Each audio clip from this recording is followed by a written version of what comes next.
At this point, I don't think there's a single semi or chronically online queer person who hasn't heard Soldier Poet King by the Oholos. Whether that's because of the old trend of walking animations set to Warriors characters or the video creators OCs, my own introduction, or because of its recent resurgence as a TikTok trend, tied into a popular U quiz assigning people the roles of the titular soldier, poet, or king, the song is now infamous in these online spaces, even causing it to surpass the Oholos' previous top stream song, Hello My Old Heart, in Spotify streams. This is not TikTok's first stint with Soldier Poet King or the Oholos as a whole. Soldier Poet King has been a popular song with fantasy cosplayers and Renaissance fair enjoyers on the app for years, as can be expected if you've ever heard the song. The problem with the song's interpretation that I want to talk about and address today has been around since these humble beginnings in the fringes of the cottage and bardcore tags, but it's been flung into the brightest of limelights with its recent resurgence of popularity. This problem is twofold: the effects of years of butchered definitions, understandings, and practices of Death of the Author and its tie-ins with the incredibly toxic mindset of absurd amounts of cancel culture, and people's general ignorance as to how allusion and symbolism works. The song and the Oholos' works as a whole are drenched in Christian symbology, allusion, and metaphor. The band's faith is not something that they hide, as it's very central to them and the music that they make. A singular glance at their 4 Win series shows as much. When you look at the Genius page for Soldier Poet King, you will be given the false impression that the song is a one-to-one retelling of the Second Coming of Christ. The song, when taken on its own, as this trend does and has been doing, can definitely be seen that way, but that's not the whole story. Soldier Poet King appears directly before the title track on the album Dear Wormwood, a concept album, meaning the songs are related to each other, usually following some sort of plot, in the case of Dear Wormwood, about a singer-slash-protagonist's journey to recognize that they are in a manipulative relationship and resolving to leave and grow past it. In the title track, the narrator fully and verbally recognizes that their partner is manipulative and leaves the relationship for good. Immediately before this, we get Soldier Poet King, with its distinct lack of first-person pronouns and seeming absence of the characters we've grown familiar with over the course of the album. This is where the song and the story it tells becomes an allusion. If it's been a while since you were in an English class, me too, don't worry.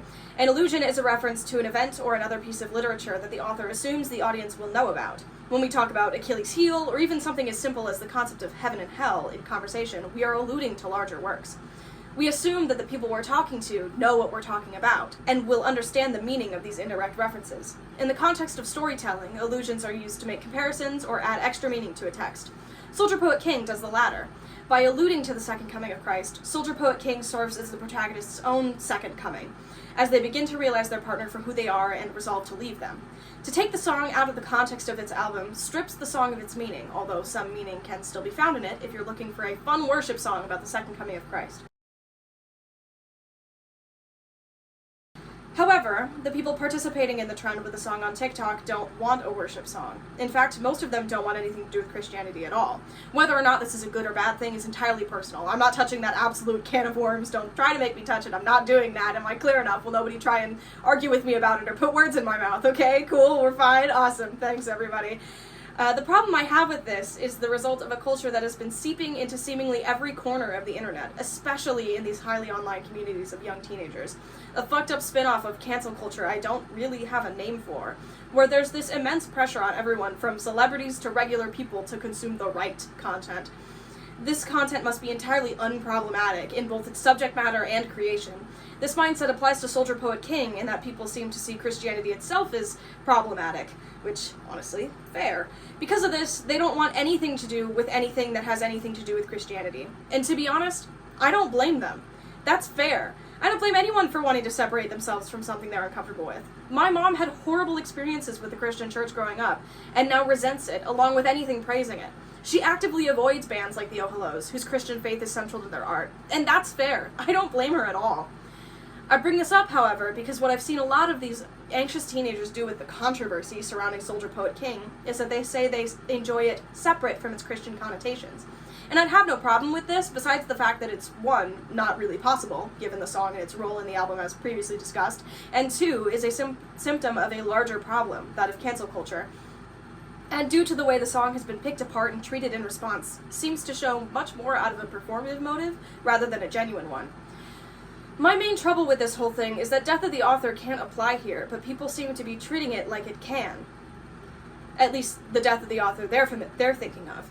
Death of the Author, in its actual definition, can and does apply, as anyone listening to the song with a non-Christian background can attest.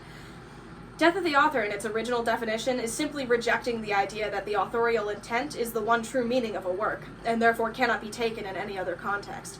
Non-Christians can listen to the Oh Hellos, no one is debating that. The issue comes from the misunderstanding of Death of the author, the idea that you can enjoy their work but not support in any way the creator and or their views. With the Oh Hellos, you can't really do that. The Oh Hellos are still alive. Whenever you listen to them on any streaming platform, they get paid. If you want to entirely separate yourself, you'd have to pirate the songs. On the first point, the Christian symbology is baked into the song, and most of the Oh Hellos' work as a whole. You can enjoy it without the context, yes, but the context is still there. It seems to me that people seem to think they're taking the symbology out by just not paying attention to it, when that is not the case. Even if you're not acknowledging it, it's still there. And someone in your audience can and will pick up on it. If you don't want to spread the ideas you don't agree with, this method of separation is simply counterintuitive. The symbology is there, whether you agree with it or not, and saying it's not is both devaluing the song itself, denying it the possibility of being anything other than what you think it has to be, and simultaneously trying to give it that chance anyway. Also, it's just not about the second coming. We've gone over this. It's an illusion. It's not the end-all be-all of the song's meaning. I guess the main point I'm trying to make is that the misinterpretation and shutting away of this song has really bothered me. As a fan of the Oh Hellos before this song blew up, it has really hurt to see this band and the song, overplayed as it may be cast aside because of something that is being misinterpreted or looked at and then thrown aside because of without a singular glance. It's ironic that the Oh Hellos have been kind of facing this. Not directly, but like, it's just ironic that they're being pushed aside for their Christian views when their entire Four Winds series is directly about reconciling with the negative image of Christianity that exists. Like, I love this band, and I love the music they make, and I'm not Christian, and I recognize that that's there. And I recognize that you can find meaning in that way, but I also recognize that you can just listen to the music and have fun with it.